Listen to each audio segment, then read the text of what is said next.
जो जो इन्होंने सहा है और जो जो इन्होंने सोचा है वो शायद ही कोई सोच सकता है आज के ज़माने में। अब 1848 में जाके आप एक फ़िल्म बनाओ और आप सोचो कि आज भी रेलेवेंट है, तो कितने महान होंगे वो लोग। उन्होंने एक तरीके से एक रेड सिग्नल, एक वार्निंग सिग्नल दिया और सॉल्यूशंस भी दिए हैं। अब हमारे ऊपर है कि हम इसको किस तरह से अडेप्ट करें और एक्सेप्ट करें। मतलब हरिनर के हिसाब से मैं इस प्रोजेक्ट पे जब सोनी में सीरियल हो रहा था, रिसर्च टीम में उस वक्त था, तब मराठी में सीरियल हो रही थी। तब उस वक्त हरिनर के साहब ने फुले साहब के ऊपर बहुत रिसर्च किया है। तो वो रिसर्च गाइड हमारे थे, उन्होंने कहा था कि धूलाक्षर मतलब धूल में, क्योंकि लिखते थे फुले साहब ने इनको जब सिखाया साहू जी, उस तरह से उन्होंने सीखा है कि आज की नींव जब हम ब्लैक स्लेट पे लिखते हैं और मतलब वो कल मिट जाएगी, वो धूल में लिखा हुआ, मिट्टी पे लिखे हुए अक्षर, पर उनकी मेमोरी भी उतनी शार्प थी और आज जो हर बच्ची पढ़ रही है उसका क्रेडिट उनको जाता बिल्कुल। तो ओवरऑल वो किरदार नहीं, कुछ किरदार रह जाते हैं जहन या हमारे साथ, मतलब सिर्फ हम किरदार को नहीं देते, किरदार भी आपको। तो इस किरदार ने आपको क्या दिया? बहुत कुछ दिया, कॉन्फिडेंस, सेल्फ बिलीफ, फियरलेसनेस, जैसे मैंने कहा, ये सब इनके नाम से जुड़े हुए सिनोनिम्स है।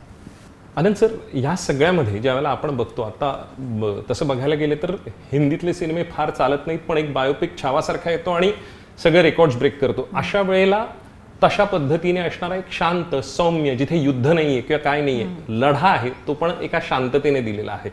लोक आपण रस्त्यावरून चालत असताना दगड आणि शेण फेकतायत, म्हणजे आपण काय करतो तर समाजाला प्रगत करण्यासाठी असलेला लढा आहे। एक शिक्षणाचा सुरू करायचा, मग तो भिडेवाड्यामधला असेल किंवा तिथल्या असणाऱ्या एकूण समाजाला, डाऊनट्रॉडन समाज जो आहे त्यांच्यावरचा अत्याचार होत असणाऱ्याला वाचा फोडणं आहे। असा माणूस आपल्यासाठी आज, म्हणजे हे अख्खं फुले दाम्पत्य घेऊन येताना नेमकी तुमच्या समोर आव्हानं काय आहेत आता?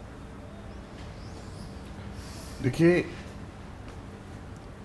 ये these have become not just characters, ये एक मेटाफर्स बन गए हैं अभी। जो जो इन्होंने सहा है और जो जो इन्होंने सोचा है वो शायद ही कोई सोच सकता है आज के ज़माने में। उतने महान सोच वाले भी नहीं हैं, उतने महान लोग भी नहीं हैं। तो हमें थोड़ी सी शर्म आनी चाहिए कि हम उस ज़माने की बात कर रहे हैं। हम आज के ज़माने के लोगों के बारे में फ़िल्म नहीं बना रहे हैं, हम उस ज़माने की बात कर रहे हैं। और ये आउटडेटेड नहीं है। अब 1848 में जाके आप एक फ़िल्म बनाओ और आप सोचो कि आज भी रेलेवेंट है, तो कितने महान होंगे वो लोग, या कितने आगे की सोच के लोग हैं, कितने फ्यूचरिस्टिक होंगे वो लोग। सो इट इज़ अमेजिंग कि, या इट इज़ ऑल्सो सैड कि जितनी इश्यूज़ उन्होंने उठाए उस वक्त, वो 100-200 साल में भी वो पूरी तरह से वो सॉल्व नहीं हुए हैं। आज भी चल रहा है और शायद 100 साल आगे भी जाके चलेगा, लेकिन उन्होंने वो नींव रख दिया था और लोगों में अवेयरनेस आ गया है। आज लड़कियां पढ़ रही हैं, इंडिपेंडेंट हैं, लेडीज़ इंडिपेंडेंट हैं, लेकिन जेंडर डिस्क्रिमिनेशन जो है, कास्ट डिस्क्रिमिनेशन है, वो अभी तक एक बहुत सारे पॉकेट्स इन इंडिया में चल रहे हैं। सो आई थिंक उन्होंने एक तरीके से एक रेड सिग्नल, एक वार्निंग सिग्नल दिया और सॉल्यूशंस भी दिए हैं। अब हमारे ऊपर है कि हम इसको किस तरह से अडेप्ट करें और एक्सेप्ट करें। आज की तारीख में देखा जाए तो उपाधियां बहुत बड़ी बन गई और कंट्रोवर्सी को एक अलग तरीके से बढ़ावा देती है। नाम रखते वक्त उपाधि नहीं रखनी है और सिर्फ नाम को ही तवज्जो देना है, ये आपके जहन में था? नहीं, अगर आप उपाधि देते तो सिर्फ ज्योतिबा फुले हो जाते। मैं तो चाहता हूँ कि दोनों साथ में हो।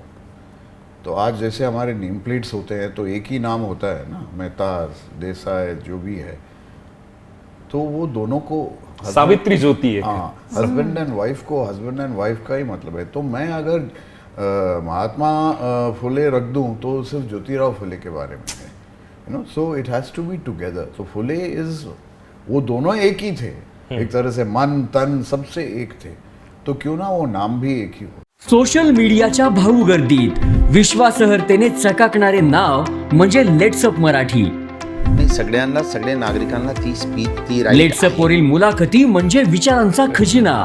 त्यानंतरच्या निवडणुकीमध्ये मला सोडून गेले. बातम्या केवळ वस्तुस्थिती सांगणाऱ्या, न प्रोपगंडा, फक्त जनतेचा अजेंडा.